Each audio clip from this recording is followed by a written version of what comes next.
He is none other than Mike Breen back here on the Rich Eisen Show, joining us on the day that the Warriors have yet another parade. How are you, Mike? Well, I'm not fresh, that's for sure. Very nice. So are you convalescing? I mean, how do you unwind after a long postseason I just like woke that? up about an hour and a half ago. Nice. I've slept pretty much the last 72 hours. So you're living like a cat right now is what you're saying. It's cat-like Mike Breen joining us. Yes, exactly. No, it's, disappointed, Rich, that the series couldn't have been more compelling. There were a couple of terrific games, but we always root for 7 games in every series we do. So I was disappointed in that, but that also goes to show the excellence of the champions. So I want to give you the floor on this because I'm sure you hear it all the time, and I'm sure you'd like to speak on it because I know I would. Those who say that the NBA creates situations to make sure it's not a sweep and it's a 7-game series for broadcasters like you, Mike, you have the floor on that when people say that.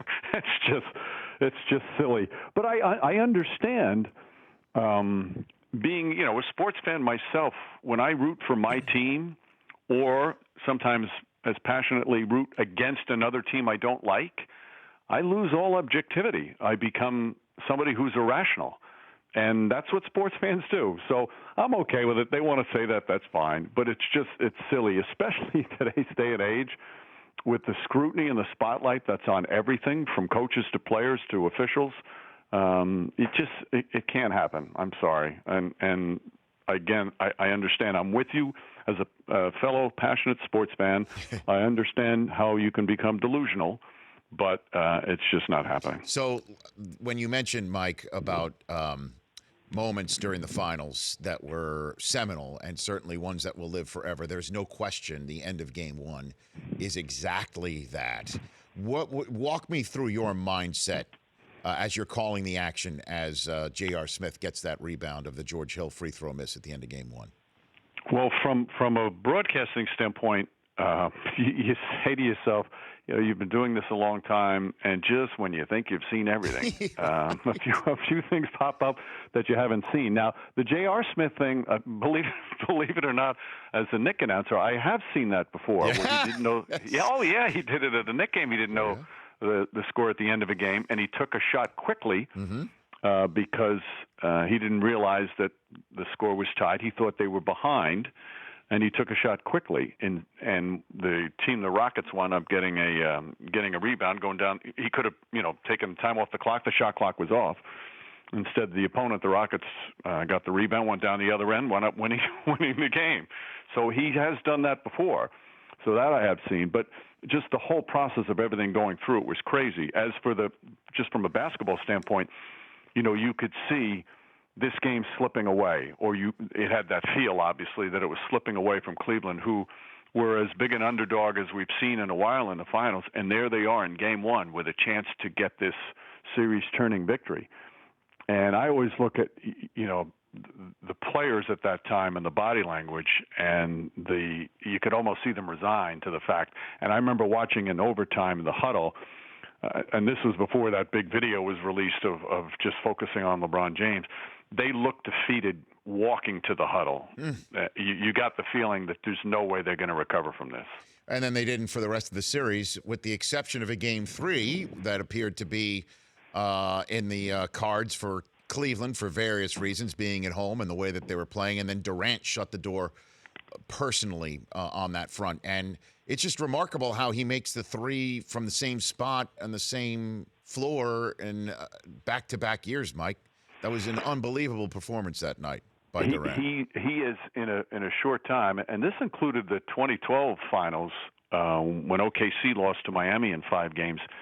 He was great in those finals. His numbers that he's putting up in the finals games are off the charts in terms of what he's scoring, how efficiently he's scoring, and doing other things as well. So, we always talk about the players who rise to the occasion when it's the biggest moment. He is right there.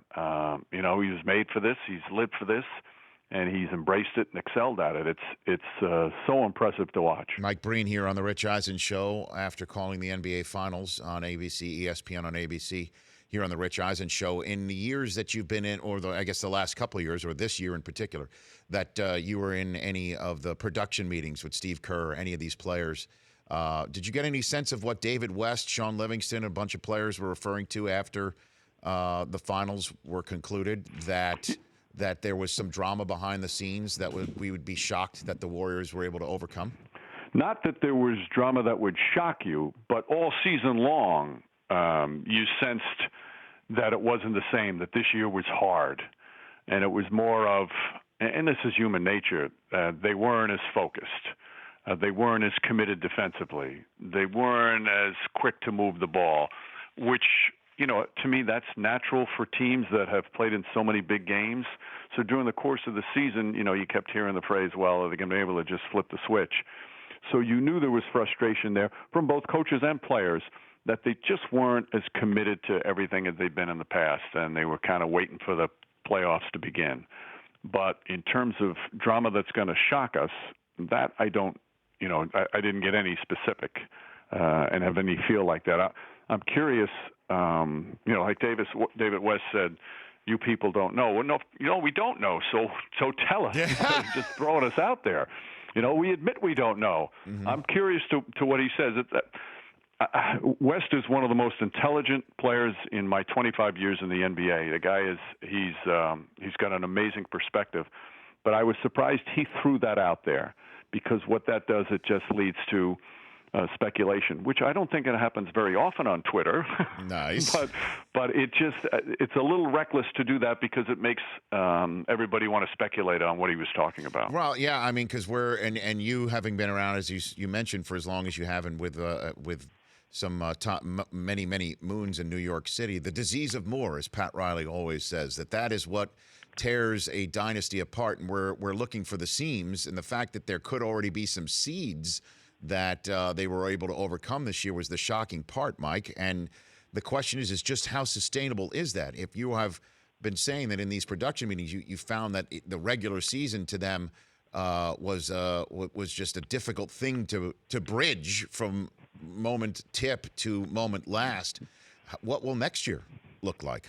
Well, it could go one of two ways, because by the end, they were talking about how facing this type of quote-unquote drama, facing this adversity, actually brought them together when it counted.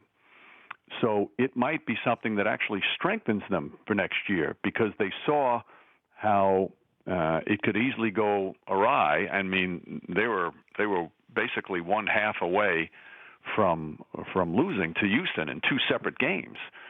So they knew they were close to not getting it. So that could be something that could actually be a positive and strengthen them. Or, the disease of me, as Riley talked about, can become even more so next year.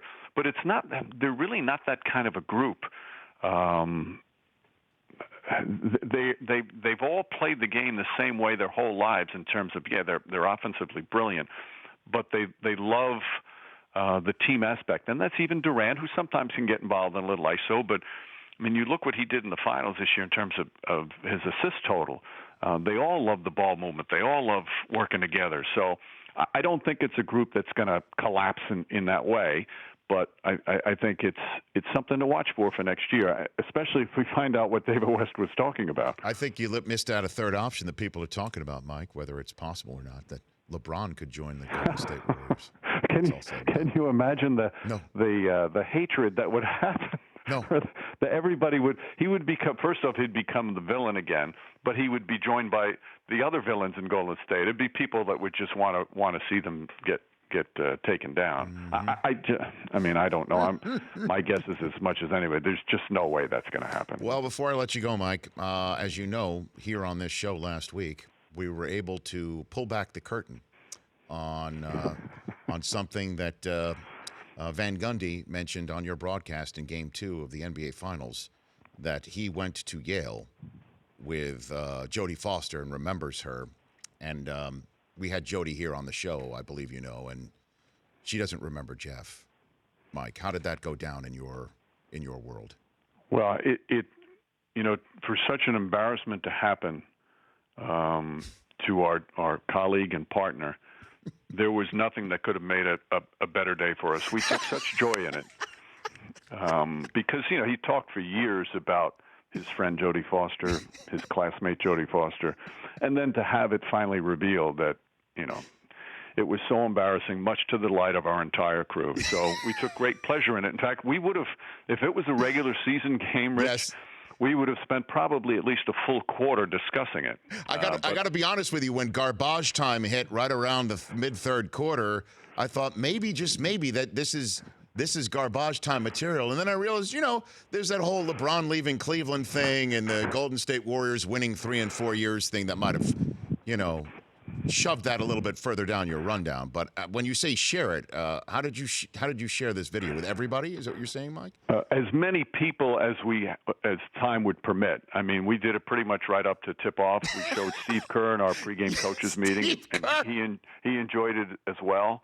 We had to balance between our respect for the game and the finals and what the moment meant, and our delight in embarrassing Jeff, and it was a very difficult choice. We were a little bit we were a little bit conflicted, Mike, because we showed a current photo of Jeff. I don't know if we could have unearthed a class photo of Jeff from Yale back in the day, if that would have helped. Do you think that would have helped, maybe? Oh, without question. He's changed in so many ways throughout his life, so she may have recognized him. But to Jeff's defense, yes, nobody laughed harder when they saw the video. Oh, fantastic. That's great, man. That is just good fun. Mike, thanks for joining. Great call once again on an NBA Finals. Enjoy the non-playing season for you, because it's right around the corner, the NBA season next year. My pleasure, Rich. Always fun. Thanks, bud. All right. Now, should we tuck you in? Should we read you a book? No, I'm going to go right back to sleep. Yeah, warm glass of milk and a saucer? No? Not even needed. Take care, Mike. See you, Rich. That's Mike Breen here on The Rich Eisen Show. The Rich Eisen Show, weekdays at noon Eastern on Audience.